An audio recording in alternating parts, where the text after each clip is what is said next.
قال له قولي I'm starving. شكون ما جاش ناس بحال هادي 4:30 الصباح مازال ما جاني الناس ومازال ما نعستش بقوت الجوع. يا ربي دايره الصيام متقطع، ولكن خصني شي سيمانه عاد نقدر نولف عليه، لان وخصوصا هاد النهار جوعت راسي بزاف، راه ما يمكنش ما واكله والو على شدها بنقلوب. الناس كتاكل في الريجم وانايا كنحرم راسي بزاف، ولكن غدا ان شاء الله ما نديرش هاد الغلط اللي درت اليوم، حيت اليوم ما واكله والو جي سيترون سون سكر وواحد طبيسه صغير ديال سلطه صافي. ودابا هادي ماكله النهار كامل ما يمكنش نكسوها باش العقل الطونسيون طاح ودابا ما يمكنليش ناكل. يلا تصبحي على خير. بما انه حنا جالسين وانا لقيت راسي كنفكر دابا في واحد الموضوع، عندي واحد المشكل.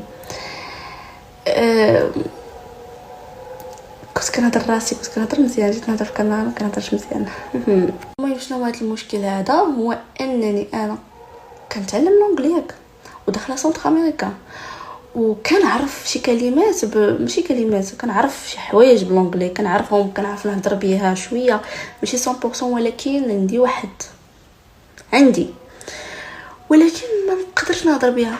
وات شتي ما نقدرش ما عرفتش، لان احنا واحد الشاب الا هضرتي معاه بالانجلي اجي والله كتعيقي عليه، ولكن لا راه اصلا انت كتعلميها ضروري خصك تهضري بها باش تقدري تعلميها. حيت انا ملي كنمشي نقرا وملي كندخل الكور كنبقى نسمع لونجلي غير في الكور ونهضر بها غير في الكور، وملي كنخرج كنقلبها عربيه، يعني هنا صافي غنخليها في الكور وديما غتبقى تما.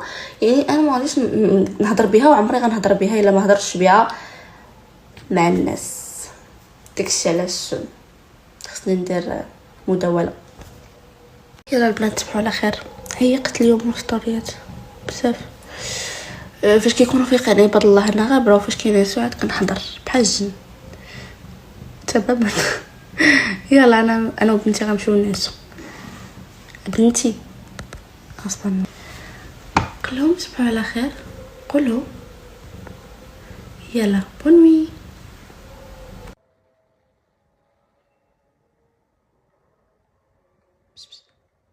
بس